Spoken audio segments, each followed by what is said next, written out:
Halo, jumpa lagi bersama Haidar Channel. Kali ini ada channel lagi ketemu ondel. Ini ondelnya kepalanya miring nih guys. Oh no. Ini udah rusak atau gimana ya? Kepalanya miring nyender ke tembok. Ini kayaknya masih bagus sih, cuma kayaknya agak miring nih. Gitu. Nah, dagunya kelecet-lecet guys. Mungkin pernah jatuh kali ya. Ini ondel cewek nih. Ini bolongannya guys, buat pemainnya masuk guys, biar pemainnya bisa lihat keluar guys. Kalau nggak ada nanti dia nabrak guys.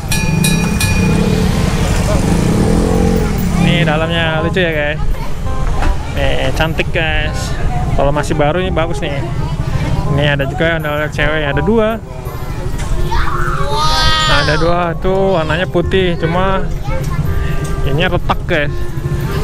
Nih mukanya kasihan retak guys, harus didempul lagi, dempul terus dicat lagi biar jadi bagus lagi guys.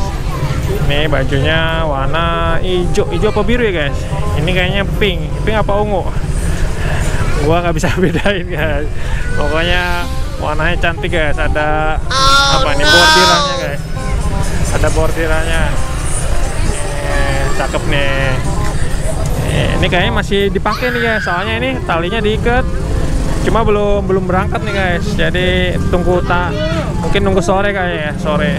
Biasanya ondel-ondel ngaraknya jauh-jauh guys, karena di provinsi DKI itu ada aturan nggak boleh ngarak di jalan-jalan besar, jalan raya. Jadi banyaknya masuk gang atau di luar DKI guys, itu masih diperbolehkan guys. Oke guys, bagi yang suka video ini silahkan like, share, komen, dan subscribe. Jangan lupa subscribe. Terima kasih, sampai jumpa video gua berikutnya.